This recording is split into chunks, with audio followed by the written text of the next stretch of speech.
On va commencer avec la santé au travail avec Sandrine Weiss. Pardon. Bonjour. Bonjour.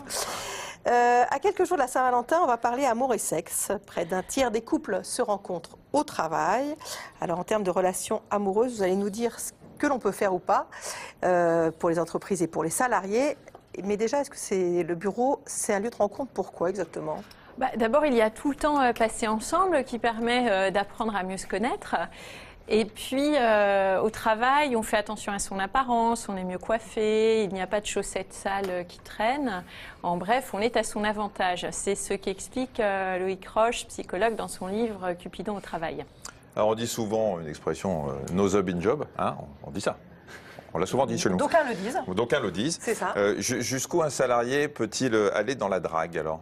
Alors, heureusement, les relations de séduction sont possibles dans l'entreprise à condition qu'elles ne créent pas de troubles. Justement, on va voir s'afficher un dessin humoristique de l'illustrateur Marc Fersen et ça correspond à une situation interdite. Pourquoi ? Parce que, très habilement, pour ceux qui n'auraient pas compris, le filtre à café a été remplacé par un soutien-gorge et ça a tué le chaland. Donc ça, c'est une situation bien fait de préciser, parce que je n'avais pas vu un soutien-gorge, personnellement. Interdit parce que ça crée des troubles.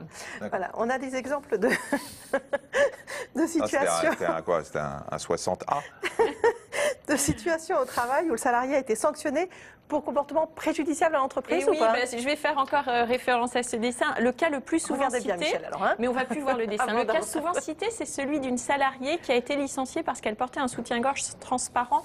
Elle portait un chemisier transparent sans soutien-gorge et elle a été licenciée. Ça a donné lieu à un arrêt de la Cour de cassation en 1986 qui a fait jurisprudence et cet arrêt était favorable à l'employeur.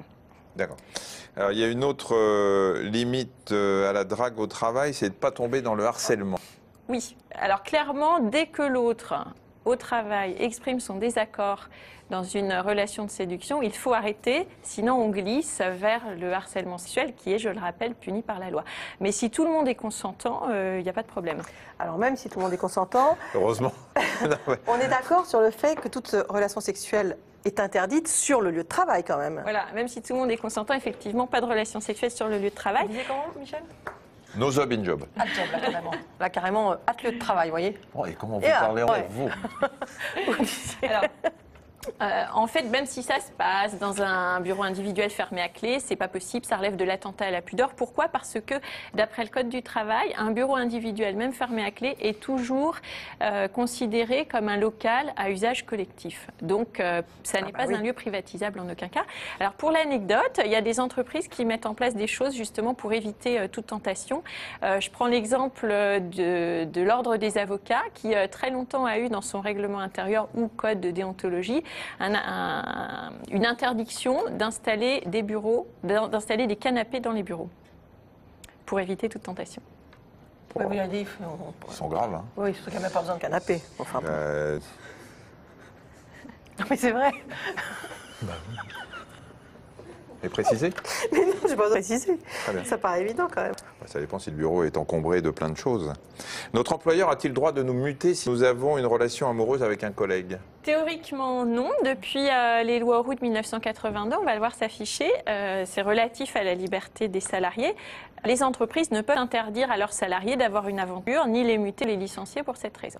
Alors, ce que l'entreprise va pouvoir sanctionner en revanche, ce sont les conséquences négatives éventuelles de ces relations. Par exemple, s'il y a une propagation de rumeurs malveillantes ou des comportements déplacés au moment de la rupture, ça c'est sanctionnable, mais ce ne sera jamais l'aventure en elle-même qui sera sanctionnée théoriquement. Le problème, c'est quand il y a des conflits d'intérêts ou des favoritismes, genre la promotion canapé. Voilà. Alors effectivement, c'est une des limites. Il y a des entreprises qui mettent en place aussi des dispositifs pour éviter ces conflits d'intérêts. Je pense à la filiale française d'un grand groupe américain qui est producteur, on va dire producteur de lessive. Et dans cette entreprise française, donc filiale d'un groupe américain, les salariés sont tenus de signaler à leur hiérarchie par écrit dès lors qu'ils entretiennent une relation amoureuse avec un fournisseur ou avec un employé. Alors c'est très rare en France, c'est pas du tout un hasard s'il s'agit de la filiale française d'un groupe américain, parce que ce qu'il faut savoir, c'est que la culture anglo-saxonne est beaucoup moins permissive que la nôtre en ce qui concerne les relations amoureuses. Et concrètement, aux États-Unis ou en Grande-Bretagne, dès qu'une affaire de cœur, dit pudiquement, est connue, il y a une pression forte pour que l'un des deux protagonistes, enfin l'un des deux amoureux, démissionne. Et est-ce qu'on peut dire qu'il y a des lieux des discriminations sur les lieux de travail pour les homosexuels, par exemple? Oui, c'est effectivement, il y a des discriminations qui prennent la forme de brimades ou de moqueries ou de retard dans l'avancement, en rapport justement avec ces orientations sexuelles différentes. Et je signale l'existence d'une association qui s'appelle l'Autre Cercle. On va voir ses coordonnées s'afficher. Et donc cette association lutte contre ces formes de discrimination et a lancé une charte qui s'appelle LGBT.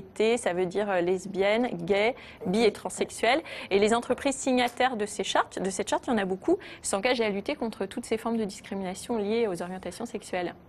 Pour agrandir le cercle de ses amis. On peut finir avec une petite note optimiste avant la Saint-Valentin. Je ne relève même pas les bêtises à ma gauche. Ben oui, je veux pas être rabat-joie, c'est quand même un sujet sympa. Être amoureux au bureau, ça ne doit pas a priori être une source de problème. Et d'ailleurs, les théoriciens du sujet, parce qu'il y en a, c'est un beau créneau, s'accordent sur le fait que ça dope la productivité, être amoureux, ça donne de la motivation pour aller au travail.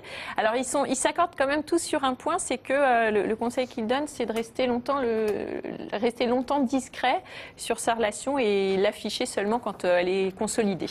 Et puis après, quand ça tourne mal et quand ça s'arrête et qu'on continue à travailler ensemble, là, c'est pas facile. Hein. C'est ça qui est compliqué aussi. Il faut penser à la suite, à l'avenir. Voilà. Voilà, si ça vous inspire une pensée profonde, Michel, il faut y aller. Je suis atterré par, par tout ce qui se passe, tout ce que vous dites là, sur les avocats, les canapés, les bureaux fermés, c'est hallucinant, quoi. On peut faire dans la vie. Non, mais c'est une réflexion personnelle. C'est ça. Enfin, si, il y a pas mal d'options, mais pas sur le lieu de travail. Ah ouais. On prend rendez-vous, voilà. On prend rendez-vous. Je parle du lieu de travail. Je parle de votre chronique, Sandrine, pas ce que vous faites en dehors du boulot. En résumé, on prend rendez-vous pendant le travail, mais on fait les choses en dehors du travail. Voilà qui est clair. Bien. C'est très bien. Très bien, très clair.